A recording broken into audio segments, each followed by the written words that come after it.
Welcome, everyone. This is Blake Tovez here with Kenneth Morgan, Daniel Speiss, and a guest, Assad from Dallas, Texas. Today, we're going to be talking about something that we've all been working on in our own little different areas these past several months, and that's entrepreneurship, specifically social media marketing business. So I'll just go ahead and let our guest Assad introduce himself before we get started. All right. So what's up, guys? So yeah. yeah, sorry about that, but I'm Assad Kazi. I started a social media marketing business about like a couple months ago. I took the Ty Lopez program, and I'm actually started a YouTube channel about this as well. And I met Blake through my YouTube channel. He contacted me on Snapchat, and he wanted to talk to me about the business today. So here I am. Sweet. Daniel, you with us or? Yeah, no, I'm here. So I'm interested to see how this conversation can benefit our audience as well as Assad's, and how we can further understand business models that are able to work in this day and age. Because I had this brainstorm actually within a dream I had last night, is that we're all like everybody's pace is kind of speeding up, right? And so everybody is, the information is everywhere. Everybody's trying the same thing, and then some. Consistency and originality doesn't pay off as much anymore.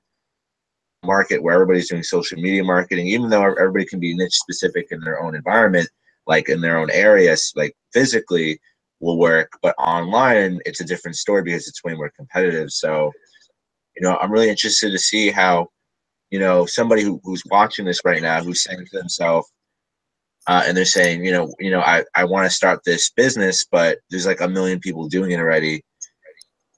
How am I going to differentiate myself in the market and become successful?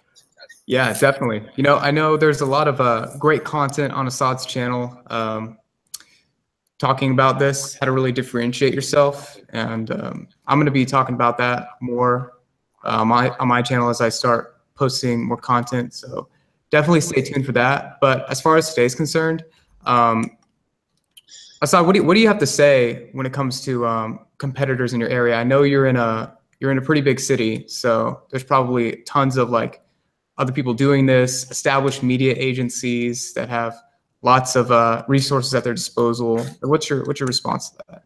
Well, I actually live in a suburb outside of Dallas called Plano. It's getting kind of big as well, but from what I've found, there's actually not too much competition in the small business areas. So most people that I've talked to, they haven't really been approached with someone like me who's trying to like pitch social media marketing to them. They've mostly dealt with like SEO people and stuff. So surprisingly, I haven't found too much competition in my like particular area. But I was lurking in some YouTube comments of these other YouTubers who are also doing social media marketing, and there was some people talking about how this is going to pass just like SEO did, or how like website design did. Yeah, I mean, right now I feel like it's still pretty hot, but like everything eventually kind of fades off. So you kind of just have to go where the tension is right now.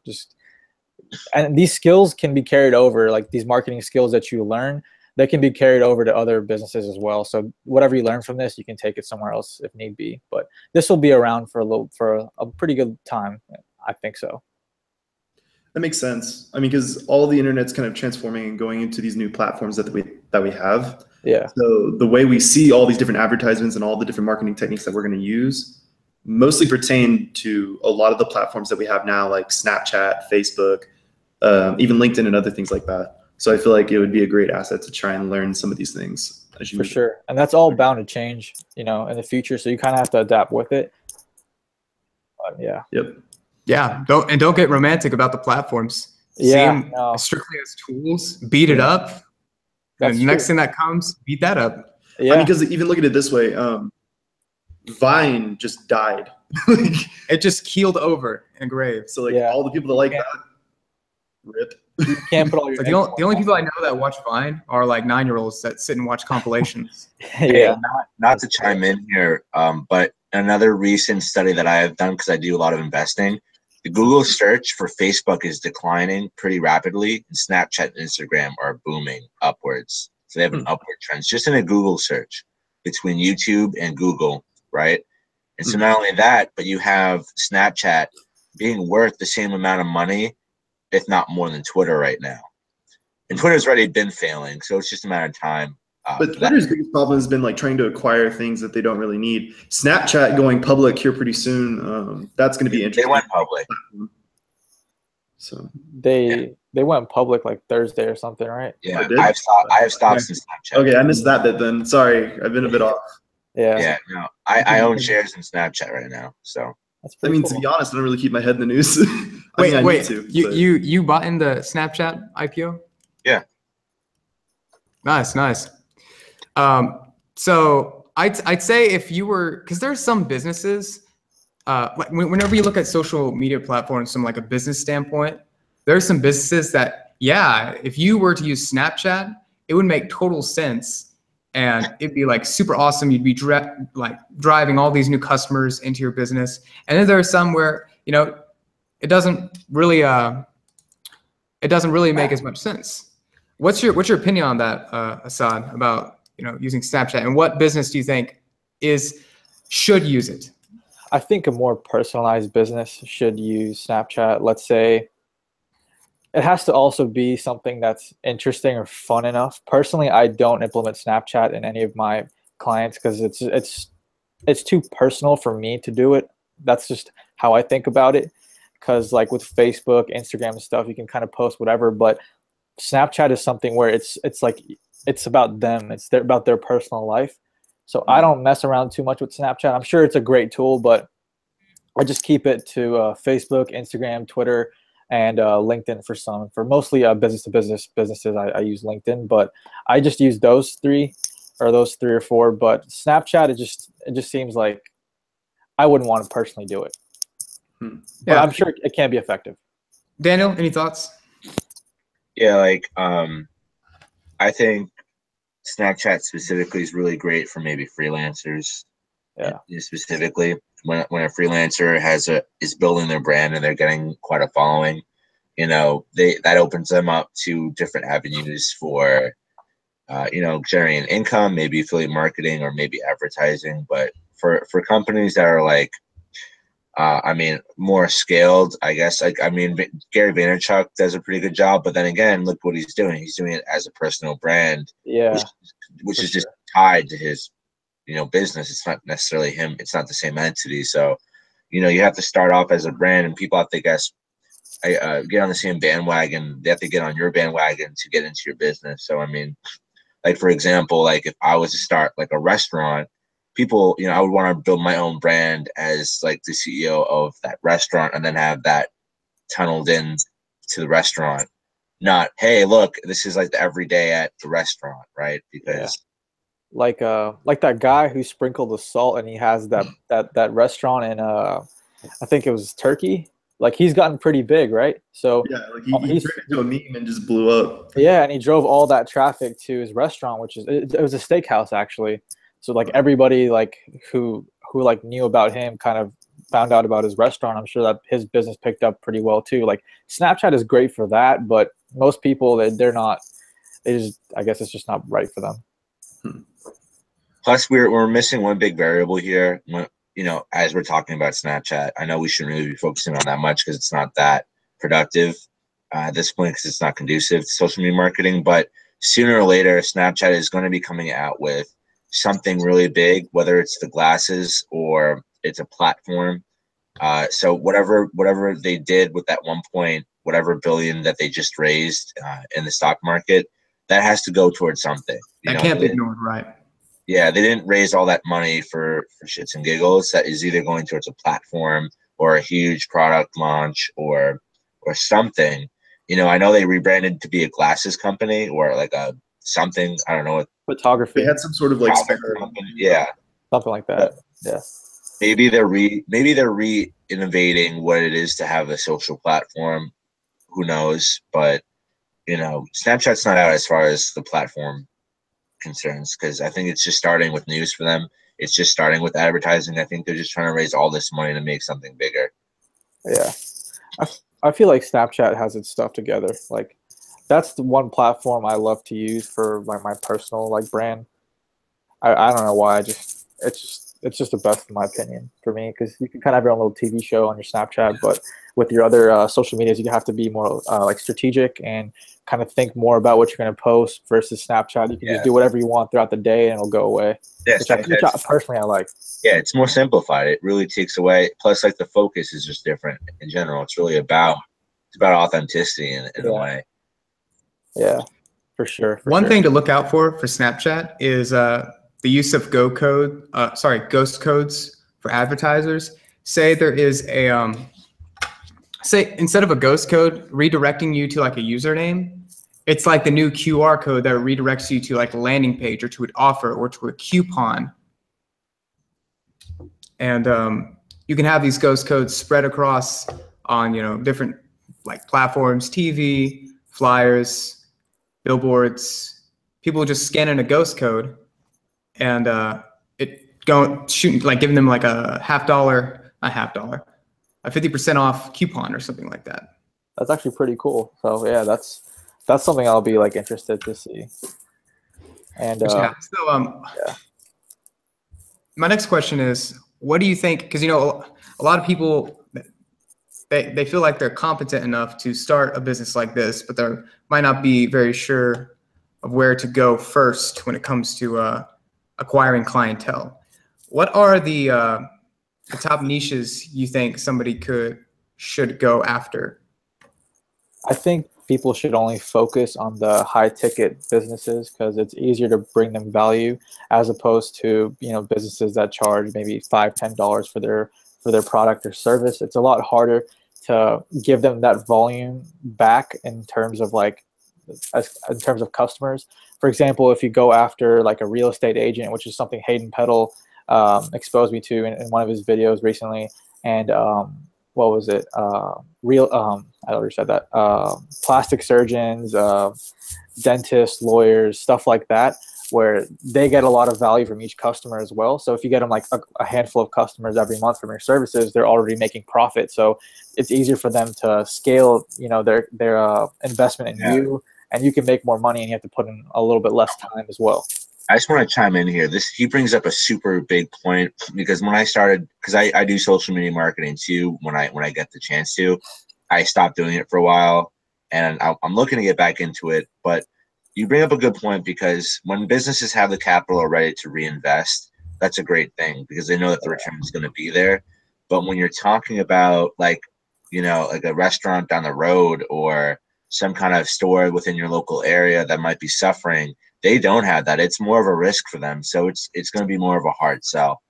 And not only that, the relationship with the customer, they're going to be very picky about everything, and they'll want to chime in on every little thing that you do, because they're putting in like literally like everything that they have. If you can even convince them, they'll just be very difficult with you, versus like a lawyer or a dentist, where they'll be like, okay, you know what, you're the expert. I'm aware of like social media, because I know what's going on. I'm smart, so I'll let you be the expert, handle this, and you come back and show me the report and the results. I think the only real plausible way you'd really want to affect these small businesses like that, as opposed to your ideal market, is to really kind of just like community outreach, right? Say like, hey, I'm going to discount you 50% because I really want to help the community, and you're just starting out in social media marketing. You need that experience. So you get your reviews, and you get you get word of mouth, and you start off that way. Which that's one approach for getting a foot in the door.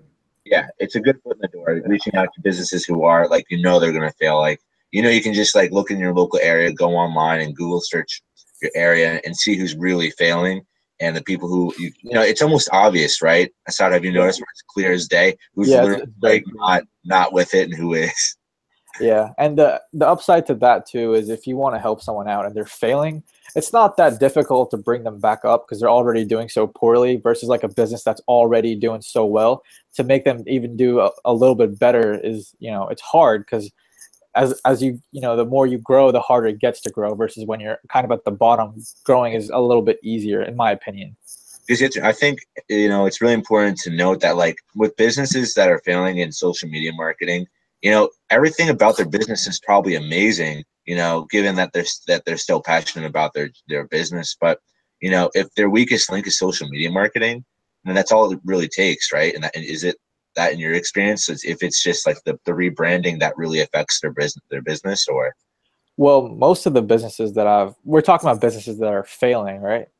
Yeah. Most of the time they're either not spending anything marketing wise, or they're not doing any social media marketing, or they're so caught up in just trying to like run their business, and they're just not doing anything really to help market them. So that's why when I come in and I give them these strategies, and I give them like discounted rates, and show them, you can achieve this much with, spending X, Y, and Z in Facebook ads, so they get kind of blown away, and it's a lot easier for them to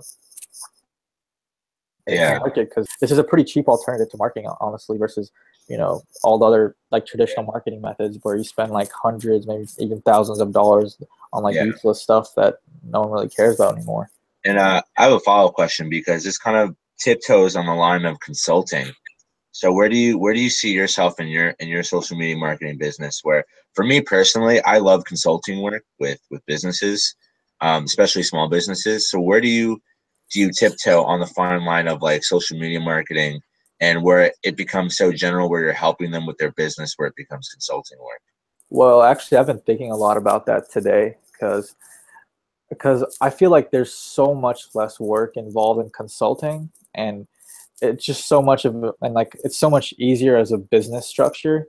I've actually been like thinking more about that more than I kind of want to do social media marketing, because that's kind of very boots on the ground, versus consulting. You can just do everything over a call or in person, and you don't really have to do any of the technical stuff. But even right now, I feel like I'm more of a consultant, because I kind of give them the strategy, but I outsource like a good chunk of the technical work, but I still oversee the project. You know what I mean? Yeah, of course. I don't want to do the posting and all that stuff anymore. I don't mind coming with the ideas and making sure everything's heading in the right direction. And but I don't want to be the guy that's always like taking out my phone, having to post everything manually, because you can outsource all that stuff like very cheaply. So I am not that guy at all. And actually, within every business that I've helped within doing that, I've actually just only helped teach the business what to do. I never physically did it myself, because the idea is that you want to give them value more so than what you're doing for them. So if you achieve that objective, that's great. Yeah. I'd rather tell them what to do, that way, like, they know that, like, once I leave, they can manage themselves, which is what I think a lot of people don't really do. They just like, all right, I come in, I'll help your business, that's it. A lot of people don't know these little angles to help them or whatever. That gives them a competitive edge, which will give them long-term value. But another thing about that is a lot of like businesses like dentists, they're really busy. They don't have the time to, even if I teach them, they don't have the time to do all these social media marketing like tactics and strategies. So that way they can just hire me, pay me like for as long as they want, and I just get the work done for them. So that's a huge plus for them as well, because some of them might even know how to do it. They might have like a general overview, but they literally just don't have the time. Yeah, no, I hear you. But that's really cool. That's a cool market to get into. Yeah. Good idea. What's interesting is that's actually an objective that I've encountered. My camera kind of like went off real quick. I'll fix it. But basically, we don't really have as much time to do social media. We're so busy with all these other things. That's exactly why you need me. Yeah, and I mean, like what I just said, they don't have time to do the social media, and I don't have the time to do their social media all the time either. So I just kind of create the content and give it out to I even outsource it to other people to like post it and, make some of the content as well. Like, so it's very time consuming. And if you really want to scale this business, you can't do everything yourself. Yeah. So, a lot of the time I've noticed whenever and this is coming from a fresh perspective, because I don't really know, I'm starting to learn a lot about this, like the people that may be viewing this. One thing that I've noticed a lot is the websites are one of the biggest source of issues, because nothing is optimized correctly. They, a lot of the time, don't have their social media at the top of the website to be able to actually project it to their customer. And a lot of that leads to just customers they're losing money on, they're just leaving it on the table by doing that. There's true. optimization issues. There's coding issues because they don't outsource it correctly, or whoever did the website didn't do or format it correctly. It's super slow, or just there's a tantamount of all these other issues, and it just doesn't work out. And usually this will lead to you putting yourself in the position of the expert if you know these and understand this yourself. Yeah. And you don't have to do it yourself all the time, but maybe going in and understanding this can really help. Yeah, as long as you understand the problem and they understand that you at least know how to fix it, but you don't really know the technical aspects of going about and actually optimizing a website, but you know where to find someone who can do it, you can close the sale. And you have to be able to audit a business as a whole, not just the social media. So you can kind of find all these other little areas where you can make big money off of. A website revamp could cost a couple $1,000 or $1,000, but you might pay some guy $500 to do it and keep the rest as profit. And you made that money solely off just identifying a problem. So that's another big avenue of making money in this business as well, is kind of the extras, the website and stuff. Yeah, definitely. So what is, you talked about high ticket clients. What's one of the key things to really drive home with them whenever you're sitting down and talking, basically trying to sell them on why they need it? Well, the best way I go about that is convincing them that the return on investment is so much greater than what they're putting in, because they make so much per client. They technically don't have too much to lose, because you have to be able to get them at least one client for them to maybe even make their money back. They might even be making profit off of that. And when you kind of show them the numbers with people, with businesses that you've worked with in the past, or just show them statistics. If you've never done this before and you're trying to get your first client, you can kind of show them just general statistics of Facebook ads, or just maybe some of the things Ty or Joe Soto mentioned in the marketing agency program. Just throw that at them and a nice slide deck presentation. They actually get pretty impressed, and they think that, okay, this guy knows his stuff. And if maybe I'm building an email list of 500 people a month, or 10,000 people are seeing this in my area every month or whatever, I can at least get one customer from this. So they feel a little bit more confident in your services. Definitely. Yeah.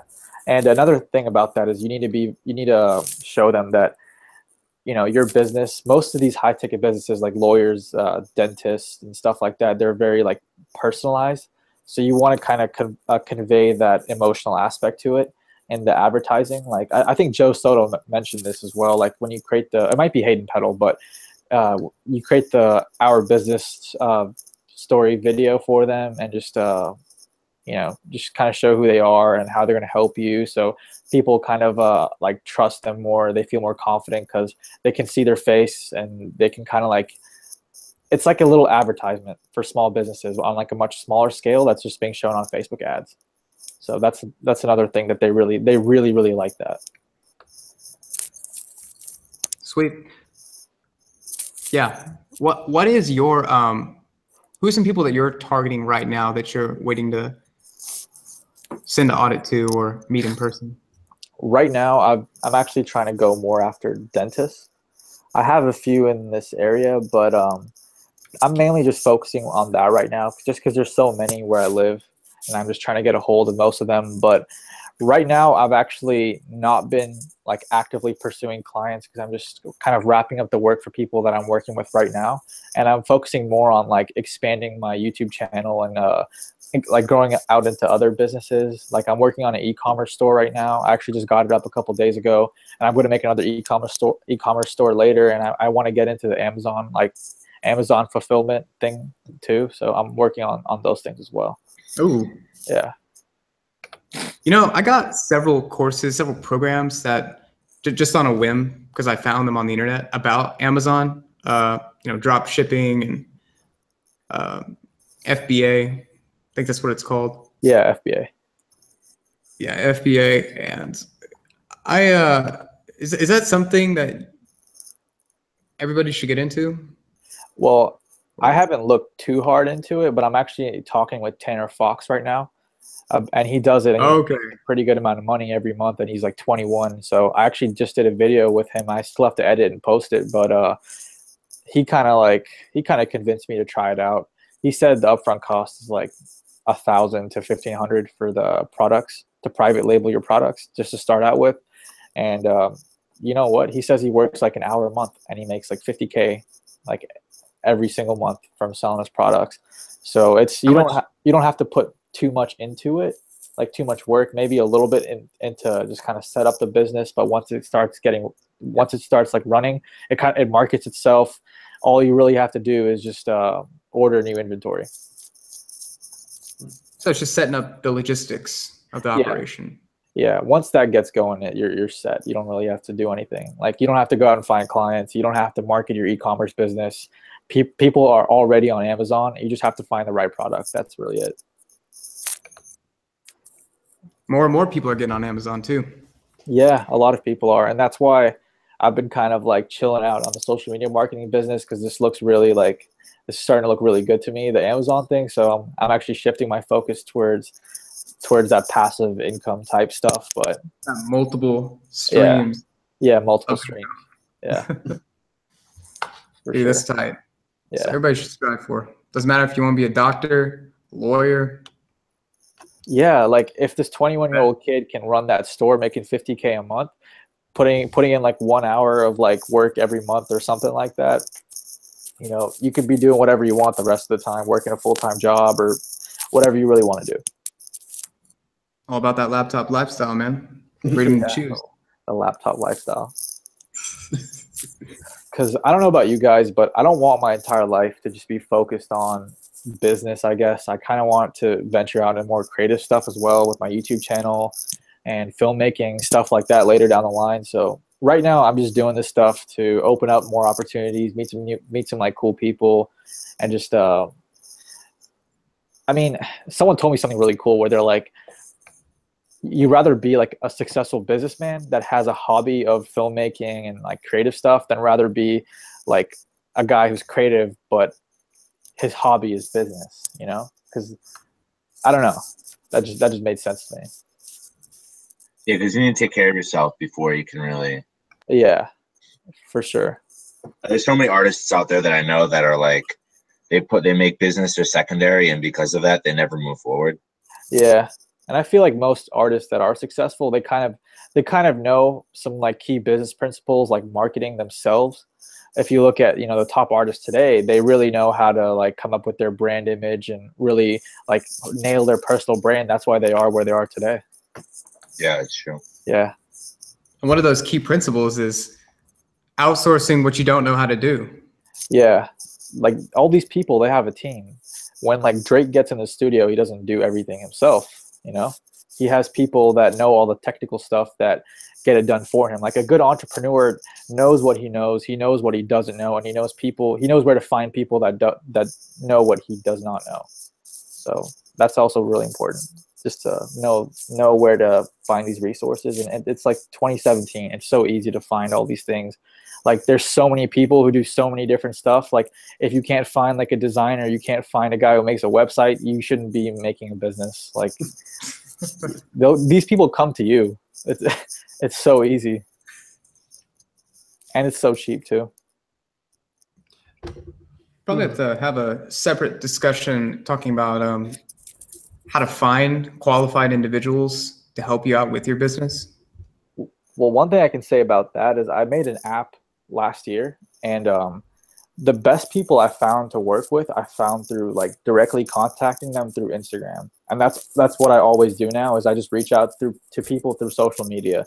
I don't go on Upwork or anything like that anymore, because I mean, those people are all right, but you get what you pay for. I just prefer to contact people that are they're not actively like on Upwork or anything. They're just kind of posting their stuff on social media, but they'll still do like good work for you really cheaply. Now, these people, are they in the United States or? Yeah, these people are in the United States. It's a good idea. Some might be in like Europe or like I think the guy I'm working with, I used to work with was from what was it, Amsterdam, but he made like some of the best like artwork I've ever seen for my app, and he was definitely the guy to work with, and he charged me like $10 per like thing that I made, so it was really cheap. That cheap? Yeah, and it was amazing work, and I got a guy to make me a whole emoji keyboard app. He was in Florida. I initially got quoted like $5,000. This guy charged me $200, and he did it in over a weekend. And it turned out really well. So, you know, the cheap and good work is out there. You just need to know where to find it. It's difficult, but yeah. But I mean, like a simple like hashtag search on Instagram will get you a lot of good results, and most of the people will be from like the US, surprisingly.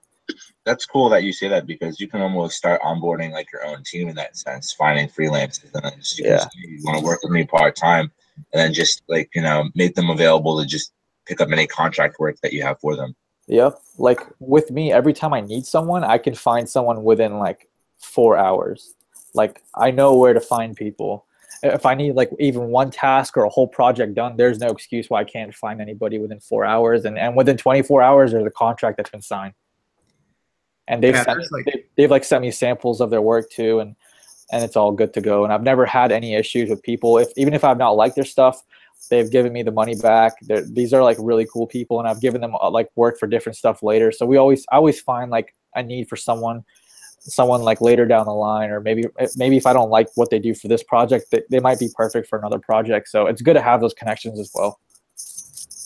Definitely. And you know, there was a recent statistic that got thrown out. By year 2020, 50% of the US workforce will be like freelancers. Yeah. Which I saw that coming 10 years ago, to be honest. I don't know if anybody of you did, but I knew that was coming. 10 years ago, I was 10 years old, so I didn't see that. I was 15, and I'm like, I realized that so many people were like not cool with their jobs, and you know, nobody was thinking long term anymore. People were just floating around.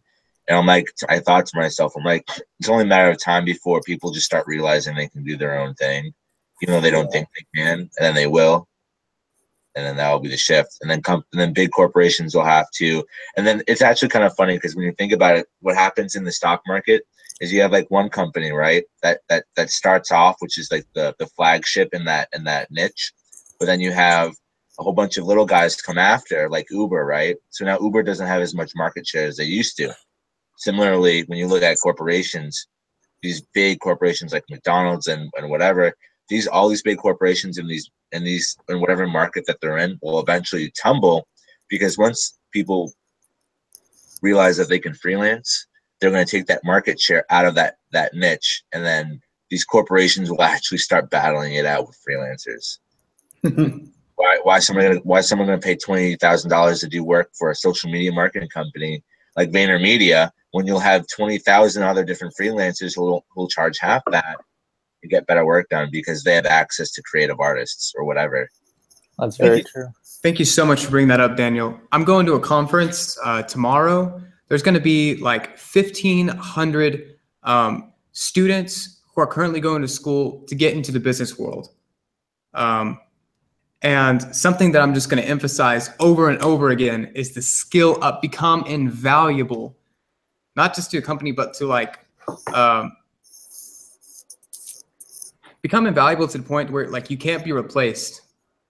That's true. I feel like one of the biggest things you can do for that is creating your own personal brand. You don't want to just be labeled as a marketer. You want to be known as Assad Kazi or Daniel like Speiss. You know what I mean? Yeah. Or so how do you say your last name? I feel like I butchered that. Depends on what time of the night we're talking about. Yeah, no, it's Speiss. But you're right though. Like I actually, to bring something up real quick, one of my friends that I know personally, I stopped hanging out with him for a while because he wasn't really on that purposeful track. He was just kind of like bullshitting his life. And then he reached out to me. He was like, hey, like I want to take my video games and like I want to start, you know, monetizing off of video gaming, right? I'm like, okay. So I started showing him how to do everything. And, you know, one of the first things that we had to like talk about was like what his title was going to be or what his business or his brand. I'm like, well, what's your gamer tag or your gaming name that you have? And he's like, oh, it's this. And I'm like, use that. because, you know, every niche is going to be different. So like if you're going to be really niche down into something like gaming, that's what you should be doing. But like if it's something where it's social media marketing, or you're pretty much going to be a philanthropist, or like, you know, a serial, you know, business person where you're going to just start different businesses, it's better to just to go with your own name. Most of it, I'd say 80% of the time. You know, there's going to be those examples where it's like gaming and, you know, people don't really care about your name. They care about your gamer tag. Yeah, That's true. Like all the phase people. Yeah. Game. Like I don't even know their names, but I know their gaming name. So yeah. Or yeah. I mean, never mind. I'm not going to go off on a tangent with that. No, please. But my boy Kenneth has been invested in the Pokemon gaming community. Okay. Professionally, gaming and just keeping up to date with all that. And I keep up with pretty much all of the gaming community. I know that sounds like a gross blanket statement, but I really do. And that's going to go somewhere. It's going to be like the NFL here pretty soon. Dude, it already is. NFL's on the. Yeah. It's already huge. Yeah. Esports are a huge thing. Like you have, anyways, I'm not going to. You know what the beautiful part is that I have to outline for the people watching this? Because I started realizing this, like, this is the year of like asking myself, am I crazy? Because all these things that I think are obvious are not. And so a lot of people, like when you ask a random stranger, when you go outside of your house or outside of like the people you talk to, people don't really realize that social media marketing is like a thing. People don't even know. Nobody knows. I feel like there's like a jet lag between everything that like we're doing and like the common person out there, like going to school, who's just like, huh? Like with a huge question mark over their head. And I'm like, dude, if you don't know what's going on now, like you are lost in the sauce. Sorry, that's like a sales phrase, but like a lot of people are lost in the sauce. And this is why, you know, I like working with MBTV, and I do my, like, people don't know that people can be coaches, like life coaches. People don't even know what life coaches are, despite it being a new market, you know, making over $4 billion a year now. It's ridiculous, you know, and like people ask me, wait, what's a dating and relationship coach do? Why is it different than a counselor? You know, and I'm just like really, I have to explain this to you? Like, that's my position, because I'm so used to people just knowing who I am and what I do from just marketing. So when I run into cold call, you know, not cold call, when I run into like cold leads, or I'm just meeting somebody like outside, it's so interesting to like have that experience to say, oh yeah, well, it's weird that you don't know this, but let me explain it to you. It's a totally different perspective of, this is what I do. And, you know, the tables are really turning on the everyday person versus like what they should know, you know? I feel like the people that are out of the loop, they'll always be out of the loop. That's just who they are. They're the consumers. They never think of. Yeah. Like I think to myself, like, how can nobody else take advantage and be in control like how we are doing? You know, like it's crazy for me to think about that. Well, it's just they're not taught that. They're taught that they're like supposed to have this like one career path, and that's it. Yep. And there's really nothing you could do about it to eliminate the entire consumer mindset in the world. You kind of just have to nurture your own community, you know, your own family, your own friends, the people that you come in contact with. Because, you know, there could be 10 Tony Robbins and there's still going to be consumers that, you know. That's true. Well, another thing is, if everyone thought like us, we wouldn't really be making any sales on anything. You know what I mean? Like, yeah, that's true. We can't help anybody if everybody already knows what we know.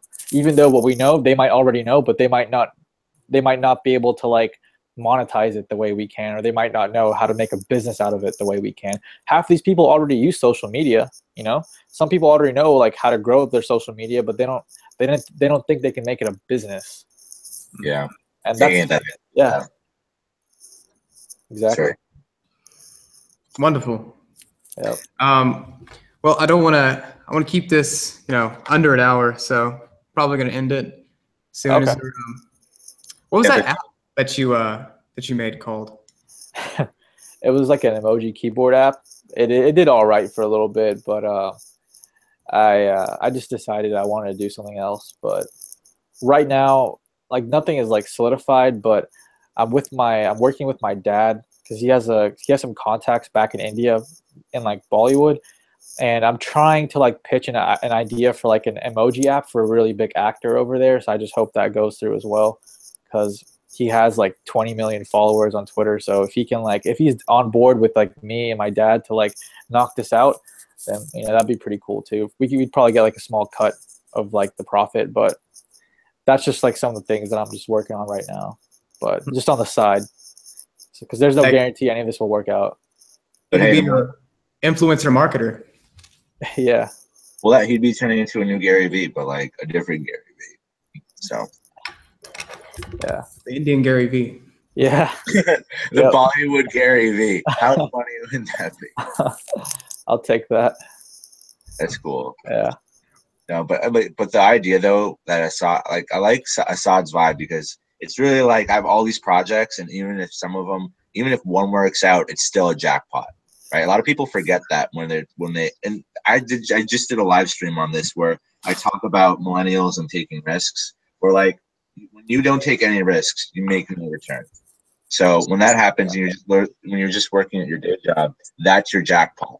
Your jackpot is your paycheck, which is not even a jackpot.